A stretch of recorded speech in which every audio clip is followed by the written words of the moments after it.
اصحاب کہف کا نام تو سنا ہے نا ماشاءاللہ آپ حضرات. پہلے اس کی فضیلت میں ایک حدیث نہ بیان کروں. نبی کریم صلی اللہ علیہ وسلم نے فرمایا، یہ مسلم شریف کی حدیث ہے، دجال آئے گا قیامت کے قریب اور بڑے لوگوں کو گمراہ کرے گا.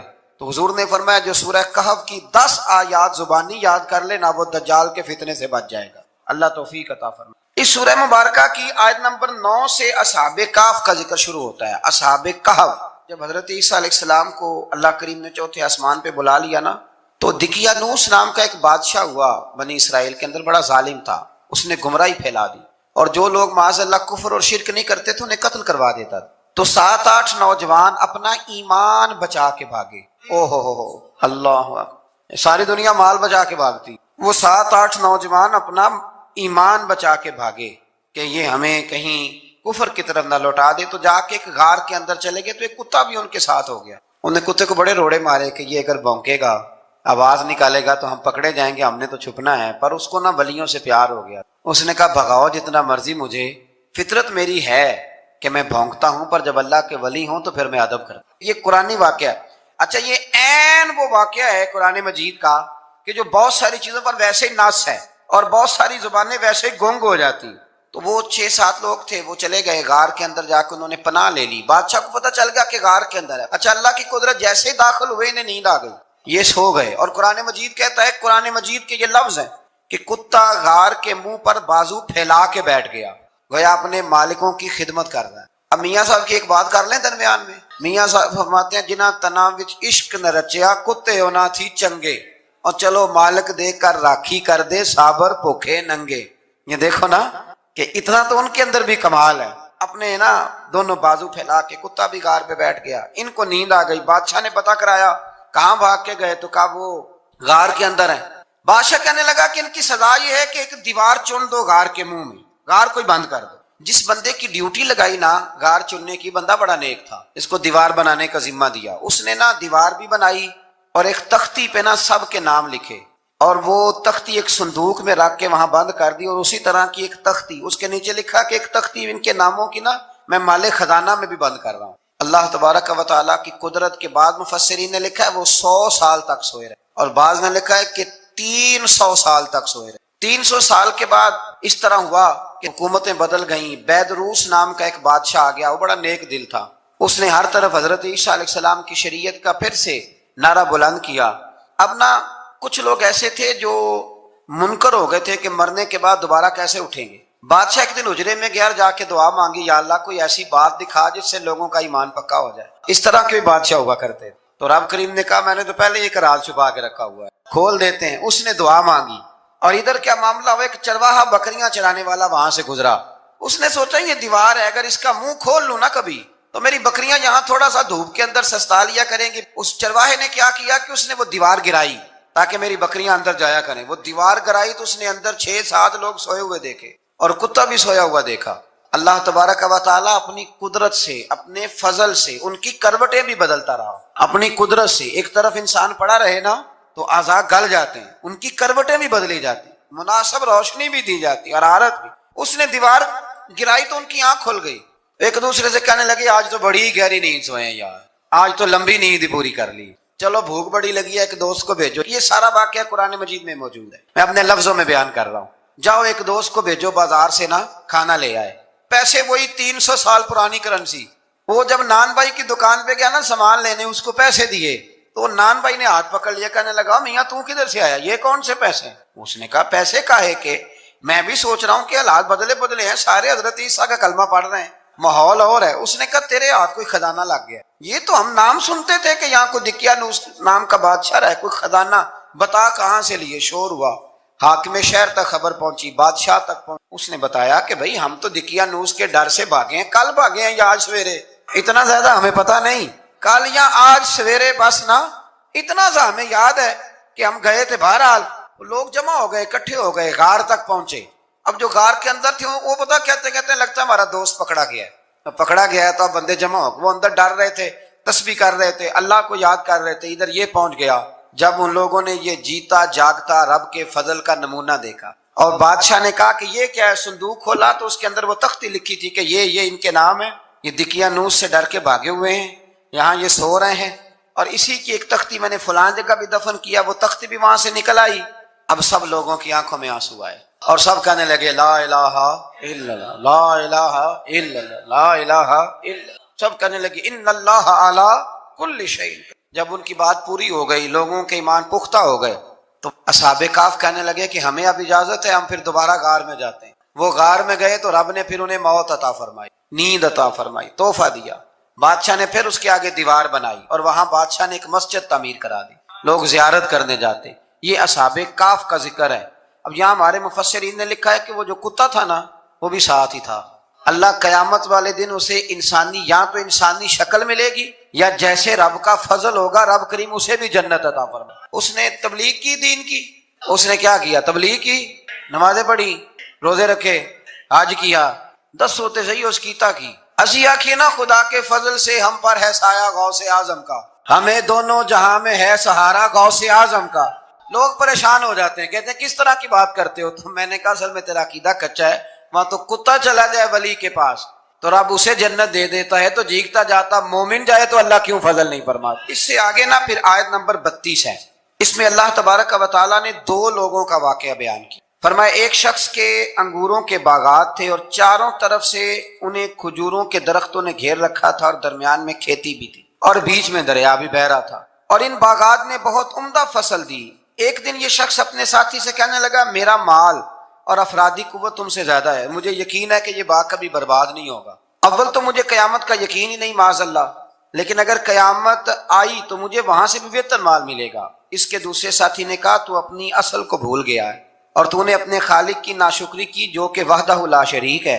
اگر تم نے باغ میں داخل ہوتے وقت ماشاءاللہ لا قوت الا باللہ کہہ دیا ہوتا تو یہ تمہارے حق میں بہتر ہوتا۔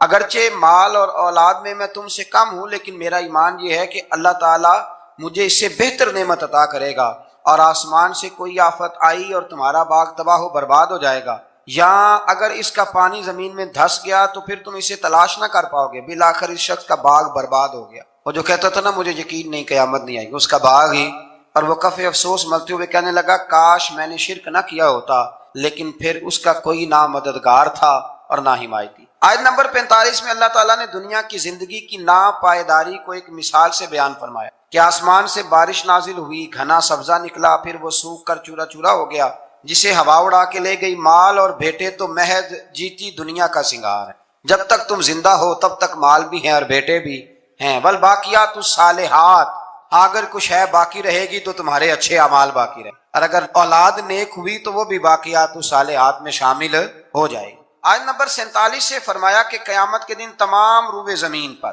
ایک کھلے میدان کی صورت میں ہوگا، سب لوگ صف باندھے رب کے حضور اکیلے حاضر ہوں گے اور اپنے اعمال ناموں کو دیکھ کر خوف زدہ ہوں گے، کہیں گے ہائے افسوس اس اعمال نامے کو کیا ہوا، اس نے نہ کوئی صغیرہ گناہ چھوڑا نہ کبیرہ، مگر سب کو شمار کیا۔ آیت نمبر 50 میں حضرت آدم علیہ السلام کو فرشتوں کے سجدہ، ابلیس کی نافرمانی اور شیطان اور اس کی ذریت کے انسان کے دشمن ہونے کا بیان۔ آگے پھر ذکر شروع ہو جاتا ہے حضرت موسیٰ علیہ السلام اور حضرت خضر علیہ السلام کا۔ یہ لفظ خضر بھی ہے اور خضر بھی ہے، یہ 2-3 طریقوں سے پڑھا جاتا ہے۔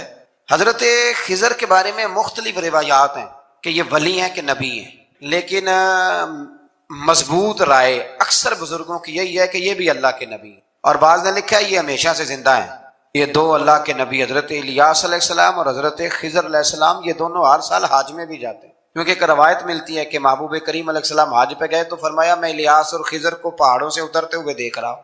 تو جن کو اللہ نے کھلی آنکھیں دی ہوتی ہیں پھر انہیں زیارت بھی ہوتی ہے، انہیں یہ نظر بھی آتے ہیں۔ حضرت خضر علیہ السلام کو اللہ نے علم لدنی عطا فرمایا۔ یہ علم لدنی اللہ جس کو اپنے پاس سے عطا کر دے اس کو علم لدنی کہتے ہیں۔ حضرت موسیٰ علیہ السلام ایک دن تقریر کرتے ہوئے کسی نے پوچھا کہ آپ سب سے بڑے عالم ہیں، فرمایا الحمدللہ۔ تو اللہ کریم نے فرمایا نہیں ہے موسیٰ کلیم، آپ سے بڑے بڑے بھی ہیں، ہمارے ہاں مسئلہ ہے پا نہ پڑی، اور لوگ مناظرہ کرنے آتے ہیں۔ کئی دفعہ لوگ نا مسئلہ بتاتے ہیں تو میں کہتا ہوں جناب آپ نے بتا دیا کہ اب آپ نے حکم کرنا ہے۔ کبھی کبھی کچھ لوگ ایسی باتیں کرتے ہیں وہ جی آپ ایک بندے کا نام لیتے ہیں ذکر کرتے ہیں، تو میں نے کہا چلو ہم نے بھی کہیں کچھ پڑھا ہی ہوگا نا تبھی تو ذکر کرتے ہیں، لیکن جو آتے ہیں نا لوگ وہ مشورہ تمہارے دور میں ہے ہی نہیں، جس نے جو لائن پڑھ لی ہے وہ اس پہ پکا ہو گیا، سارا نہیں نہ پڑھا، سارا پڑھے پھر بات سمجھ میں آتی ہے۔ حضرت موسیٰ کلیم اللہ کے نبی ہیں اور کیا بات ہے ان کی، اور یہ بھی اللہ کا فضل ہوا، حضرت موسیٰ نے یہ بات کی تبھی تو ہمیں اتنی شاندار حکمتوں کے پھول ملے۔ یہ بھی حضرت موسیٰ کا ہی کمال ہے. تو حضرت موسیٰ نے کہا کہ اے اللہ وہ جو مجھ سے بڑا ہے عالم ہے وہ کہاں ملے گا جس سے میں حکمت کی بات سیکھوں؟ تو فرمایا جہاں مجمع البحرین ہے نا، دو دریا ملتے ہیں، وہاں وہ ملے گا. حضرت موسیٰ کلیم سے اللہ نے فرمایا کہ جاؤ جہاں دو دریا ملیں گے نا وہاں تمہیں وہ شخص ملے گا. تو یا اللہ میں کس طرح؟ فرمایا زادرہ ساتھ لے جاؤ، کھانے پینے کا سامان. حضرت موسیٰ کلیم لے گئے، مچھلی بھی لے گئے. فرمایا یہ مچھلی جہاں تمہارے برتن سے نکل کے دریا میں داخل ہو وہاں دریا میں شگاف پڑ جائے گا، وہاں وہ تمہیں شخص ملے گا. حضرت موسیٰ نے اپنے خادم حضرت یوشع بن نون علیہ السلام کو بھی ساتھ لیا. یہ بعد میں حضرت موسیٰ علیہ السلام کے جانشین ہوئے. یہ دونوں سفر پہ نکل گئے، ایک جگہ پہ پہنچے جہاں پہاڑ تھا، ساتھ دریا بھی تھا، اس کے نیچے آرام کرنے لگے. حضرت موسیٰ کلیم سو گئے تو یوشع بن نون علیہ السلام موجود تھے. مچھلی جھٹ سے نکلی، دریا میں داخل ہو گئی، وہاں راستہ بھی بن گیا. اب اٹھے حضرت موسیٰ کلیم، جب اٹھے تو فرمایا چلو چلیں. تھوڑا آگے جا کے فرمایا بھوک لگ رہی ہے، کھانا تو نکالو. انہیں یاد آیا، کہنے لگے حضور مچھلی تو دریا میں چلی گئی تھی. فرمایا تو نے بتایا نہیں، وہی تو ہماری منزل تھی جہاں مچھلی دریا میں گئی. پھر وہاں سے واپس آئے قدموں کے نشانوں پہ، وہاں پہنچے جہاں مچھلی گئی تھی. تو وہاں ایک شخص لیٹا ہوا تھا چادر لے کے. آپ نے سلام لی تو انہوں نے کہا وعلیکم السلام یا موسیٰ کلیم اللہ. تو آپ نے فرمایا آپ کون ہیں؟ فرمایا میں وہی ہوں جس کو آپ تلاش کر رہے ہیں. تو فرمایا آپ نے مجھے کیسے پہچانا؟ فرمایا جس رب نے تمہیں بھیجا ہے نا اس نے ہی مجھے بتایا ہے کہ موسیٰ آ رہے ہیں. اب حضرت خضر نے جو کچھ فرمایا وہ بڑا شاندار ہے. فرمایا موسیٰ کچھ باتیں ایسی ہیں جن کا آپ کو علم ہے اور مجھے نہیں، اور کچھ ایسی ہیں جن کا مجھے علم ہے اور آپ. اللہ اکبر، یہ کبھی ہماری سمجھ میں بات آ جائے، یہ کبھی سمجھ میں آ جائے. کچھ باتیں ایسی ہیں جس کا مجھے علم ہے، اور یہ بڑے بڑے سیانے بندے نہیں مانتے، بڑے بڑے میں عالم ہوں جی. تو آپ عالم ہیں میاں ایک شعبے کے، لیکن بہت سارے دنیا میں شعبے ہیں نا. دین کے عالم کا درجہ سب سے بڑا ہے، لیکن قانونی مشاورت کرنی ہے تو آپ وکیل سے کریں گے. گاڑی کے بارے میں پوچھنا ہے تو کسی مکینک سے پوچھیں، لیکن آپ بن کے نہ بیٹھ جائیں. فرمایا جس کا آپ کو علم ہے مجھے نہیں، اور جس کا مجھے علم ہے ان میں سے آپ کو نہیں. تو کہا میں پھر آپ کے ساتھ رہنا چاہتا ہوں اور میں وہ سیکھنا چاہتا ہوں جو آپ بتا رہے ہیں. تو حضرت خضر فرمانے لگے صبر کر لیں گے میرے ساتھ، یہ سب سے مشکل کام ہے. یعنی ہر بات کی تو یہاں لوگوں کو وضاحت چاہیے. کھانسے بھی تو آپ کو بتانا پڑے گا کھانسے کیوں، ہنسے بھی تو آپ کو بتانا پڑے گا ہنسے کیوں. بھئی بزرگ ہیں، بزرگوں کی باتوں میں حکمتیں ہوتی ہیں، لیکن ہم حکمت کی طرف جانے کو تیار نہیں ہوتے. ہمیں تو فوری طور پہ جواب چاہیے، حل چاہیے. حضرت موسیٰ علیہ السلام جناب خضر کے ساتھ چلے. فرمایا صبر کروں گا، میں چلتا ہوں آپ کے ساتھ. دریا کے قریب گئے کشتی میں بیٹھنے کے لیے، تو کشتی والوں نے حضرت خضر کو پہچان لیا، بغیر کرائے کے سوار کرایا. اور جب پار اترنے لگے تو حضرت خضر نے کشتی کا ایک تختہ ہی توڑ دیا. حضرت موسیٰ کہنے لگے یہ آپ نے کیا کیا؟ انہوں نے نیکی کی، آپ نے تختہ توڑ دیا. فرمایا آپ کو کہا تھا نا آپ نے صبر نہیں کرنا. فرمایا چلو میں صبر کروں گا. تھوڑا آگے گئے تو ایک نوجوان لڑکا، ابھی چھوٹی عمر ہے، وہ ملا. حضرت سیدنا خضر علیہ السلام نے اسے قتل ہی کر دیا. فرمانے لگے آپ نے قتل ہی کر دیا؟ ایک قرآن مجید ہے بھائی. میں کبھی کبھی سوچتا ہوں یہ ہم کسی درویش کی بات سناتے تو بندے ہٹ جاتے. فتوے نکلتے کہ نہ نکلتے؟ میرا خیال ہے ہر مسجد سے نکلتے. اور فتوے ایک جتنے مسجد میں نمازی ہوتے سب کے ہاتھوں میں فتوے ہوتے. قتل کر دیا، قتل ہی ہو گیا بندہ. تو حضرت سیدنا موسیٰ علیہ السلام فرمانے لگے آپ نے قتل ہی کر دیا. فرمایا میں نے کہا تھا نا آپ نے صبر نہیں کرنا. آپ فرمانے لگے چلو اگر اب میں بولا نا تو بے شک آپ مجھے علیحدہ کر دیجیے. حضرت موسیٰ کلیم اب بولا تو علیحدہ کر دے.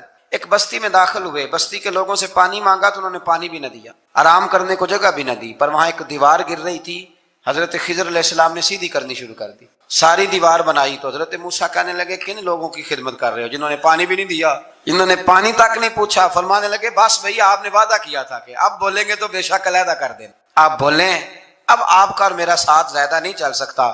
آپ بولیں. جو بول پڑے نا غلامی کرے تو رستے لمبے چلتے ہیں، اور جو بولے نا جس کو وضاحتیں چاہیے ہو وہ غلام نہیں ہوتا، اس کے ساتھ پھر باتیں لمبی. تو آنکھ بند کر کے چل. آزم یاتے لائیے ہی نہ تجھے لائیے تھے. پھر آنکھ بند کر کے پیچھے چل کے بات ختم ہو گئی. حضرت خضر علیہ السلام نے جب کہا نا کہ اب آپ کا وعدہ ختم ہو گیا، فرمایا میں آپ کو جانے سے پہلے حکمت بتاتا ہوں. یہ وہ علم ہے جو اللہ نے مجھے اپنے پاس سے عطا فرمایا ہے. یہ وہ ہے جو علم لدنی ہے. کہا جناب کیا مطلب؟ فرمایا وہ جو میں نے تختہ توڑا تھا نا، تو یہ مسکین بچے ہیں جن کی کشتی تھی، تو دریا کے اس پار بادشاہ کھڑا تھا. وہ جو صحیح صحیح کشتیاں ہوتی تھی قبضے کر لیتا تھا، اور جو تھوڑی سی ٹوٹی پھوٹی ہوتی تھی نا وہ چھوڑ دیا کرتا تھا. تو میں نے تھوڑی سی کشتی ان کی اس لیے توڑ دی ہے تاکہ دیکھے گا تو چھوڑ دے گا، اس لیے میں نے بھلا کیا ہے. اور فرمایا وہ جو بچہ میں نے قتل کیا نا وہ شروع سے ہی کفر کا دل دادا تھا، اس کے ماں باپ نیک تھے، اگر بڑا ہوتا جوان ہوتا تو ہو سکتا ہے ماں باپ کو بھی کفر میں مبتلا کر دیتا، اب اس کے بدلے اللہ انہیں صالح بیٹا عطا فرمایا۔ تو یہ بھی میں نے اللہ کے دیے ہوئے علم سے کیا، اور فرمایا یہ جو دیوار میں نے نبی ہو کے یا ولی ہو کے مزدوری کر کے دیوار بنائی ہے نا، اللہ اکبر، فرمایا یہ دیوار عام لوگوں کی نہیں، یہ یتیم بچوں کا خزانہ ہے دیوار کے نہیں، یہ گر جاتی تو خزانہ ظاہر ہو جاتا، اور بچائی اس لیے ہے کہ وکان ابوہما صالحا، ان بچوں کا باپ نیک آدمی تھا، ان کا باپ، قاضی ثناء اللہ صاحب پانی پتی فرماتے ہیں ڈائریکٹ باپ نہیں تھا، 7ویں نسل میں جا کے باپ بنتا۔ ہم نے محدود دعائیں رکھی ہوئی ہیں، محدود، وہ جی فلانا کام میرا ہو جائے تو بھئی وہ ایک ہو گیا، اس کے بعد پھر نئی ٹینشن بن جائے گی، نہیں میں جی بچوں کی شادی کر لوں جی پھر میں فارغ ہوں۔ آپ شادی کر کے دیکھیں، لاگ پتہ جائے گا کیسے فارغ ہوتے ہیں۔ آپ یہاں رکتے کیوں ہیں؟ آپ خدا سے عافیت کیوں نہیں طلب کرتے؟ اس کی بارگاہ سے وہ کیوں نہیں مانگتے کہ جو ایک قطرہ ملے تو دنیا اور آخرت کے سارے کام ہو جائے؟ اس سے اس کی رحمت کا سوال کرے، اس سے اس کے کرم کا سوال کرے۔ اللہ کی بارگاہ میں بھی حاضر ہونا اور جچی تلی اور جناب ناپ تول کر اور محدود چیزوں کا سوال کرنا، مالک سے مانگے، اور وہ جب دیتا ہے تو دیتا بھی بے حساب ہی ہے، وہ جب عطا کرتا ہے تو کرم کے دروازے کھول کے عطا کرتا ہے، ورنہ تو ایک الجھن سے انسان نکلتا ہے دوسری میں الجھ جاتا ہے۔ ایک بزرگ تھے، ہر وقت اللہ سے عافیت مانگتے تھے، ہر وقت اللہ سے عافیت مانگتے تھے، ہر وقت عافیت مانگتے تھے۔ لوگوں نے پوچھا، لوگ ان کو صالح جانتے تھے، نیک سمجھتے تھے، کہ حضور آپ اور کوئی دعا مانگتے نہیں، عافیت ہی مانگتے ہیں؟ فرمانے لگے میں مانگا کرتا تھا شروع میں، بعد میں خیال آیا ہے اور بھی دعائیں مانگا کرتا تھا، یہ احساس بعد میں نصیب ہوا۔ فرماتے میں مزدوری کرتا تھا، مال برداری کرتا تھا، ایک جگہ پہ ڈیوٹی کر رہا تھا تو تھک گیا، اور وہ جو کام لینے والے لوگ تھے ان کے رویہ بھی بڑا ترش تھا، تکلیف ہوئی، تو میں نے اپنے مالک کی بارگاہ میں عرض کی، مالک اگر 2 روٹی بغیر مجھے مشقت کے مل جائے دن میں تو تیری بارگاہ تو بڑی کریم ہے۔ کہتے میں نے یہ دعا مانگ لی، ذرا میں تھوڑا آگے بڑھا تو 2 بندے آپس میں لڑ رہے تھے، میں ان کی صلح کرانے کے لیے، انہیں بچانے کے لیے آگے بڑھا، تو میں جس کو چھڑا رہا تھا دوسرے نے میرے اوپر ضرب لگا دی، میرا بھی سر پھٹ گیا۔ تھوڑی دیر کے بعد وہاں پولیس آ گئی، وہ تینوں کو لڑنے والا سمجھ کے اٹھا کے لے گئے، مجھے جیل ہو گئی۔ 2 روٹیاں بغیر مشقت کے روز ملنی شروع ہو گئی۔ دعا مانگی تھی نا کہ یا اللہ 2 روٹیاں مل جائے نا بغیر مشقت کے، کہتے ہیں وہ 2 روٹیاں روز ملتی، کوئی کام نہیں کرنا پڑتا، پر جیل ہو گئی۔ فرماتے ہیں میں بڑا پریشان تھا، روز روٹیاں پابندی سے آتی اور بہترین آتی، کھانا ملتا۔ پھر کچھ عرصے کے بعد میں نے سوچا کہ یار یہ دعا تو قبول ہو گئی نا تیری، اب تو اگر اس پر کوئی الگ بات کرے گا تو وہ تو غلط کرے گا۔ کہتے ہیں پھر خود ہی میرے دل میں اللہ نے بات ڈالی، اور میں نے عرض کی مالک 2 روٹیاں نہیں، مجھے تو عافیت چاہیے، مجھے تو عافیت دے، میرے اوپر تو کرم فرما، تو نظر رحمت کر، جے ایک قطرہ بخشے مینوں، جے ایک قطرہ بخشے مینوں تے کام بن جاندا ہی میرا، مہربانی کر عافیت عطا کر۔ فرماتے پھر خدا نے کرم کیا، کہاں سے اسباب بنے میرے جیل سے چھوٹنے کے، کون کون میرے ضمانتی بنے اللہ ہی جانتا ہے۔ فرماتے ہیں دروازے بھی کھل گئے، رزق بھی ملتا ہے، صحت بھی میسر ہے، سجدہ بھی کر لیتا ہوں، سویرے تلاوت بھی کرتا ہوں، شام کو مدینے والے کی بارگاہ میں رج کے درود و سلام بھی عرض کرتا ہوں، میں ممکن ہوتا ہے تو کسی غریب کی داد رسی بھی کرتا ہوں۔ اب سمجھ آئی ہے، ربنا آتنا فی الدنیا حسنۃ وفی الآخرۃ حسنۃ وقنا عذاب النار۔ اب سمجھ آئی ہے رب سے جب بھی مانگنا ہے عافیت ہی مانگنی ہے۔ حضرت عباس بن عبد المطلب رضی اللہ تعالیٰ عنہ نبی پاک علیہ السلام کے پیارے چچا جان ہیں، عرض گزار ہیں، یا رسول اللہ صلی اللہ علیہ وسلم مجھے بتائیے میں اپنے رب سے مانگوں تو کیا مانگوں؟ تو حضور نے فرمایا رب سے عافیت مانگو۔ کہتے میں کچھ دن رکا، کچھ دنوں کے بعد پھر حاضر بارگاہ ہوا اور عرض کی، یا رسول اللہ صلی اللہ تعالیٰ علیہ وسلم مجھے بتائیے میں اپنے مالک سے مانگوں تو کیا مانگوں؟ تو حضور نے پھر فرمایا اللہ سے مانگنا تو عافیت مانگنا۔ بزرگ فرماتے ہیں یہ عافیت کیا ہے؟ عافیت یہ ہے کہ یا اللہ ظاہری پریشانیاں، باطنی پریشانیاں، اے اللہ ظاہر کے میل کچیل بھی دور ہو جائیں، باطن کے بھی دور ہو جائیں، اے اللہ ہر معاملے میں، ہر آزمائش میں، ہر دکھ میں ہمیں تیری پناہ نصیب ہو جائے، یہ عافیت ہے۔ اور صوفیہ کرام فرماتے ہیں عافیت سے بڑی نعمت کوئی نہیں اگر کسی کو میسر آئے تو، عافیت سے بڑا حسن کوئی نہیں اگر کسی شخص کو یہ نصیب ہو جائے۔ اور ایک اللہ والے نے تو ایک اور بڑا خوبصورت ترجمہ یہاں کیا ہے، وہ کہتے ہیں عافیت کا مطلب ہے دل کا قرار، عافیت کا مطلب ہے باطن کا سکون، عافیت کا مطلب ہے انسان کے مزاج کا حوصلہ، ٹھنڈک، بردباری، جس بندے کو عافیت نصیب ہو جاتی ہے گویا اللہ اسے سکون کی دولت عطا فرما دیتا ہے. تھوڑے پیسوں میں بھی سکون، بغیر شہرت کے بھی سکون، کوئی بات مان لے تب بھی سکون، کوئی دھتکار دے پھر بھی سکون، لوگوں کی گڈ بک میں ہو پھر بھی سکون. اور اگر لوگ سارے مخالفت میں آ جائیں تو چونکہ اللہ نے عافیت دی ہے پھر بھی سکون. اللہ تعالیٰ نے ان لوگوں کو قرار کی دولت، اللہ سے عافیت مانگی جائے. اس میں دنیا کی بھی بھلائی شامل ہے، آخرت کی بھی بھلائی شامل. نبی اکرم صلی اللہ تعالی علیہ وسلم توجہ دلاتے کہ اللہ سے تم عافیت مانگو. ہمارا نہ جی، کیونکہ سب سے بڑا مسئلہ روحانی تربیت کا ہے. ہمارے ہاں باتیں ڈھیر سارے لوگوں کو آتی ہیں اور بہت زیادہ آتی ہیں. منصوبہ بندی کرنا، پلاننگ کرنا، اپنے معاملات کو خود سے کیسے لے کے چلنا ہے، کیسے ٹھیک کرنا ہے، اپنے حق میں دنیا کو کس طرح قائل کرنا ہے، یہ ڈھیر سارے لوگوں کو آتا ہے. اور اپنے حق میں دلائل کس طرح قائم کرنے ہیں، اس میں بہت سارے لوگ خود کفیل ہوتے ہیں، انہیں کسی سے مشاورت کی بھی ضرورت نہیں ہوتی. لیکن اللہ کی بارگاہ سے اپنا رشتہ کیسے جوڑنا ہے، مالک سے کرم کا سوالی کس طرح کر کے ہونا ہے، اللہ سے عافیت کا سوال کیسے کرنا ہے، یہ چونکہ روحانی تربیت میں ہمارا مزاج نہیں ہوتا لہذا ہم اس طرف جاتے نہیں. ہم وہ اپنی مرضی کی چیزیں، یعنی وظیفہ پوچھ کے گئے ہیں ایک صاحب، کچھ عرصے کے بعد آئے ہیں تو آ کے کہتے ہیں مولانا صاحب، پیر صاحب یا قاری صاحب یا فلاں صاحب، کسی سے بھی پوچھ کے گئے کس چیز کو نیک آدمی جانا، پھر لوٹ کر آ کے کہتے ہیں کہ آپ نے وظیفہ بتایا تھا پر کام کوئی نہیں ہوا. تو میں تو صاف کہتا ہوں اور کھلے دل سے کہتا ہوں کہ بھائی وظیفہ آپ کو بتایا تھا کہ اللہ کی رحمت متوجہ ہوگی، خدا کی رحمت کو آواز دینے کے لیے وظیفہ دیا تھا. کوئی بھی وظیفہ رب کو مجبور تو نہیں نہ کر سکتا معاذ. اور وظائف کس لیے پڑھے جاتے ہیں کہ جلدی سے معاملات ٹھیک ہو جائیں، میرے حق میں چیزیں بہتر ہو جائیں، تو اللہ کی رضا کے لیے پڑھے جاتے ہیں. تو وظائف کو، عبادات کو، نوافل کو، تلاوت کو، درود پاک کو تو رضا الہی کا ذریعہ بنانا چاہیے. لیکن ہم چونکہ ایک پورا الجھاؤ رکھتے ہیں اپنی دنیا داری کے معاملات سیدھے کرنے، ایک پورا خیر رکھتے ہیں. وہ لوگ ملتے رہتے ہیں مختلف بزرگوں کی نسبت کے تعلق سے، تو بعض جگہوں پہ بعض لوگ بڑے تیز ہوتے ہیں، یعنی ان سے آپ کی ملاقات ہوتی ہے تو بندے کو محسوس ہوتا ہے کہ یار اسے تو پہلے ہی ساری باتوں کا پتہ ہے. اور کئی دفعہ ان سے ملنے کے بعد احساس ہوتا ہے کہ یار اس سے تو تھوڑا سیکھ ہی لیتے تو بہتر تھا، یہ تو بات بڑی آگے نکل گئی. سارا پتہ ہوتا ہے، باشعور ہوتے ہیں، لیکن ڈر آتا ہے اللہ سے.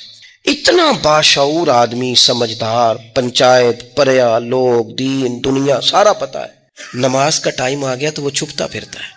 اس کی طبیعت پر بوجھ بن رہا ہے معاذ اللہ اللہ کے حضور حاضر ہونا، اسے خیر کا کام کرنا پڑ رہا ہے تو وہ ادھر ادھر نکلتا جا رہا ہے.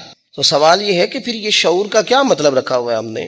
پھر اللہ سے دعا کرنے کی ضرورت نہیں. وہ حضرت عارف رومی رحمۃ اللہ تعالی علیہ فرمایا کرتے تھے بعض لوگوں کو رب سارا کچھ دیتا ہے، سجدے کی توفیق نہیں دیتا.